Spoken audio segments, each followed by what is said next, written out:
Hello दोस्तों, refix India के YouTube channel पे आपका फिर से स्वागत है।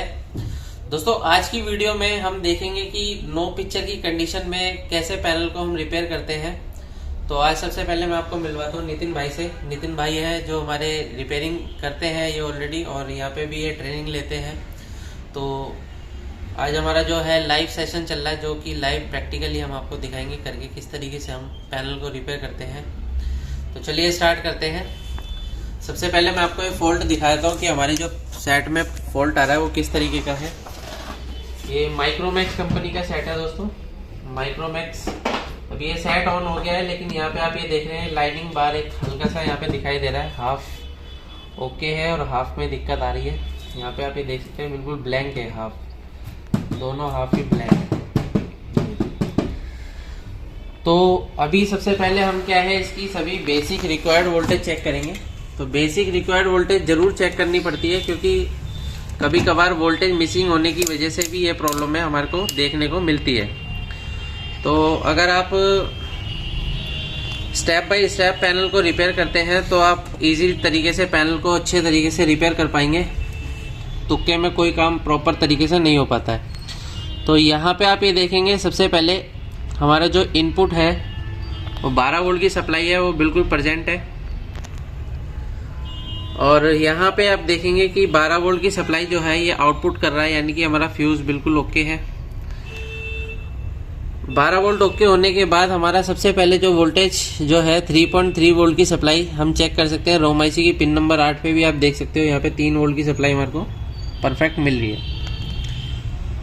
उसके बाद दोस्तों अगर हम देखते हैं कि हमारे को जो वोल्टेज मिल रहा है वो AVDD वोल्टेज, जैसे अगर हम चेक करते हैं तो AVDD वोल्टेज पे हमारे को क्या मिलना चाहिए, यहाँ पे आप ये देख सकते हैं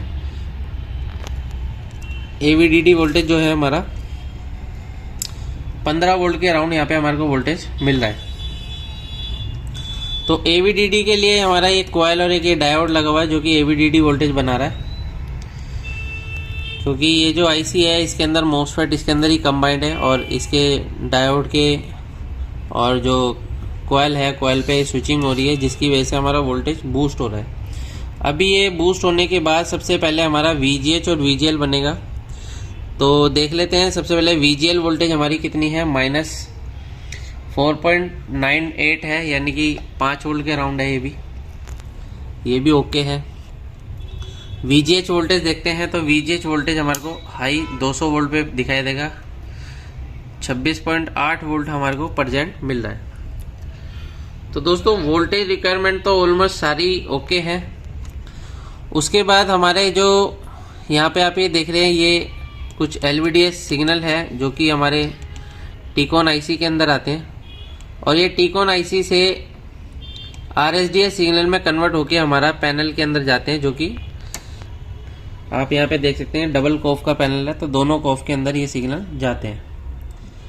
अभी इसके अंदर अगर आप देखेंगे तो प्रॉब्लम जो है वो इस तरीके की है।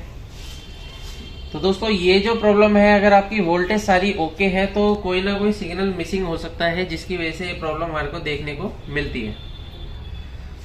तो गेट सिग्नल अगर चेक करेंगे तो यहाँ पे अगर आप देखेंगे गेट सिग्नल, इसके अंदर गेट सिग्नल में सबसे पहले हमारा SOE सिग्नल अगर हम चेक करते हैं तो यहाँ पे SOE सिग्नल जो है हमारे को 0.5 के अराउंड यहाँ पे मिल रहा है। अभी जो है मैं मल्टीमीटर से देख रहा हूँ, ये वोल्टेज जो 0.5 वोल्ट के अराउंड हमारे को यहाँ पे मिल रहा है। उसके बाद दोस्तों ये जो सिग्नल है, ये जो आता है सिग्नल, ये हमारा टीकॉन IC से आता है। तो टीकॉन IC से अगर हम देखते हैं तो इसका जो कनेक्शन है वो किस तरीके से हमने फाइंड किया है, तो वो भी मैं आपको दिखाता हूँ। तो मल्टीमीटर को मैंने कंटिन्यूटी पे सेट किया, और यहाँ से अगर मैं देख रहा हूँ तो इस पॉइंट से मेरे को ये जो रेजिस्टेंस लगा हुआ है, रेजिस्टेंस पे मेरे को ये कंटिन्यूटी मिल रही है। ये देखिए यहाँ पे रेजिस्टेंस पे कंटिन्यूटी मिल रही है, यानी कि ये SOE सिग्नल जो है वो इस रेजिस्टेंस से होता हुआ ये इस टीकॉन IC से हमारे को मिल रहा है, यानी कि टीकॉन IC से निकला और यहाँ पे रेजिस्टेंस से होता हुआ और FFC केबल से होता हुआ हमारे पैनल के अंदर जा रहा है। लेकिन दोस्तों यहाँ पे अगर हम देख रहे हैं तो हमारे को जो रेजिस्टेंस की अगर हम दोनों साइड पे चेक करते हैं तो मल्टीमीटर पे क्या होता है कि मल्टीमीटर हमारे को फ्रीक्वेंसी शो नहीं करता। अगर हमारे पास डीएसओ नहीं है तो डीएसओ ना होने की वजह से कि हमारे को कुछ प्रॉब्लमें देखने को मिल सकती हैं, जैसे कि सिग्नल आप प्रॉपर तरीके से चेक नहीं कर पाएंगे कि सिग्नल हमारा बन रहा है या नहीं बन रहा। अभी मैंने सेट को ऑन किया है दोबारा से और मल्टीमीटर को 20 वोल्ट की रेंज पे लगाता हूँ, तो मैं आपको दिखा देता हूँ। इस रेजिस्टेंस की एक साइड हमारे को 0.63 वोल्ट मिल रहा है और दूसरी साइड हमारे को 0.62 के अराउंड यहाँ पे हमारे को वोल्टेज मिल रहा है। यहाँ पे आप ये देख सकते हैं 0.62 और दूसरी साइड 0.63, यानी कि आईसी की साइड तो 0.63 आ रहा है, लेकिन जो रेजिस्टेंस की दूसरी साइड अगर मैं चेक कर रहा हूँ तो 0.62 के अराउंड यहाँ पे मेरे को ये दिखा रहा है। अभी क्या है कि ये जो रेजिस्टेंस है, अगर हम इसकी वैल्यू चेक करते हैं तो जब भी हम कोई भी सिग्नल के बीच में कोई भी रेजिस्टेंस लगाते हैं तो वो हमेशा लो वैल्यू की लगी होती है। तो यहाँ पे अगर मैं इसकी वैल्यू चेक करता हूँ तो यहाँ पे अगर हम देखेंगे तो इसकी वैल्यू क्या दिखा रहा है, यहाँ पे आप ये देख सकते हैं अभी यहाँ पे कोई वैल्यू नहीं दिखा रहा। मल्टीमीटर को मैंने कंटिन्यूटी पॉइंट पर सेट कर रखा है और यहाँ पे कोई वैल्यू नहीं दिखा रहा।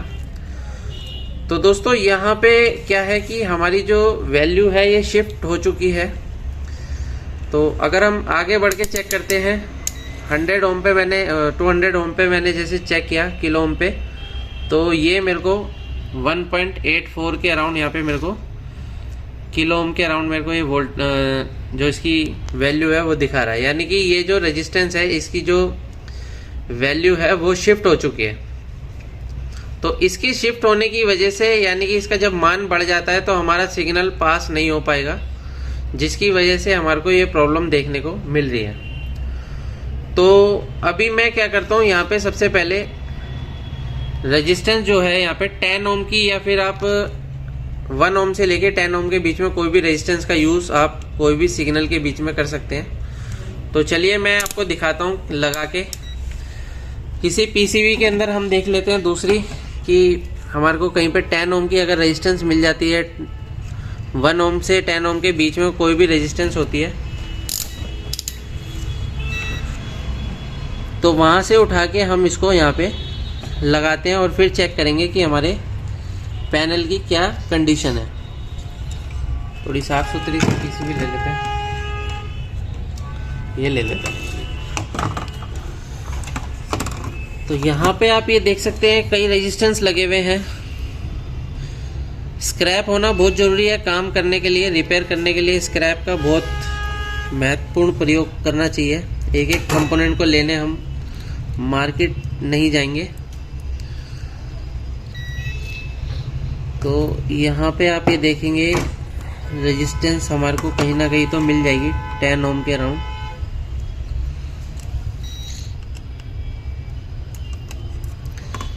इसको भी ढूंढना थोड़ा सा एक अलग ही काम हो जाता है, जब ज़रूरत नहीं होती तो मिलती है। ठीक है, दूसरा दिखा दो, उसमें मिल जाएगी। रेजिस्टेंस तो बहुत मिल जाती है 10 ओम से। इसमें मिल जाएगी 100%। तो जो भी रेजिस्टेंस लो वैल्यू की होगी वो हमारे को कंटिन्यूटी शो करेगी। तो देख लेते हैं।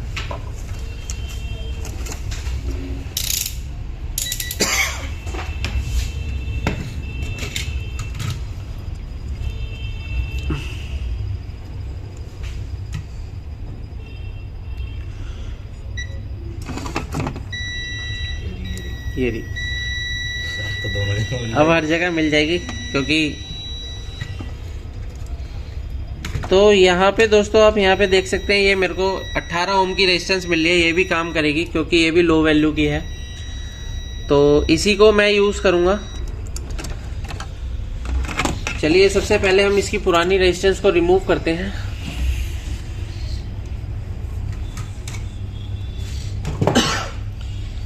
तो दोस्तों यहाँ पे आप ये देख सकते हैं कि हमारे जो फॉल्ट रहते हैं बिल्कुल लाइव रहते हैं, जो परफेक्ट तरीके से आपको सिखाए जाते हैं। अगर आप भी एलसीडी एलईडी टीवी रिपेयर की ट्रेनिंग लेना चाहते हैं तो नीचे दिए गए कॉन्टैक्ट नंबर पे कॉन्टैक्ट कर सकते हैं। ये मैंने रेजिस्टेंस को रिमूव कर दिया है।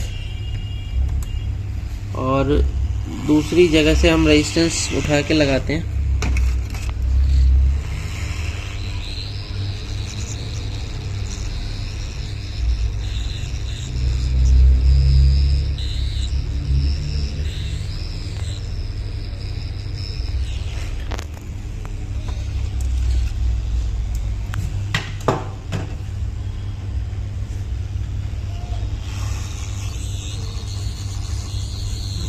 तो यहाँ पे अभी मैंने रेजिस्टेंस लगा दिया है, देख सकते हैं आप। और अभी हम रेजिस्टेंस की वैल्यू चेक कर लेते हैं कि कंटिन्यूटी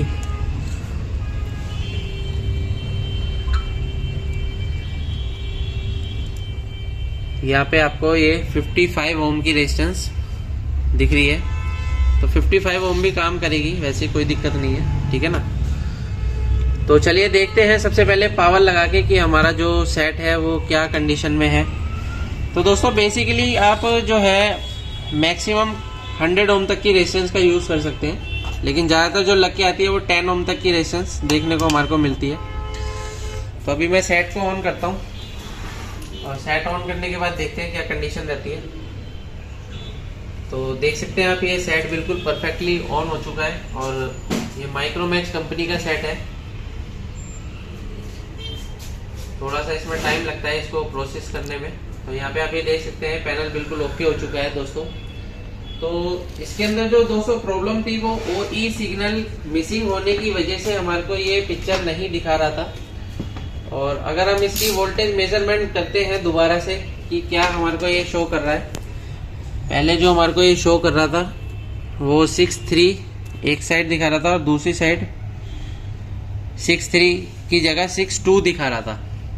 अभी आप यहाँ पे देख रहे हैं 6.3 हमारे को दोनों साइड दिखा रहा है, यानी कि हमारा जो सिग्नल है वो पास हो चुका है और हमारा जो सेट है बिल्कुल प्रॉपर तरीके से बिल्कुल फंक्शन कर रहा है।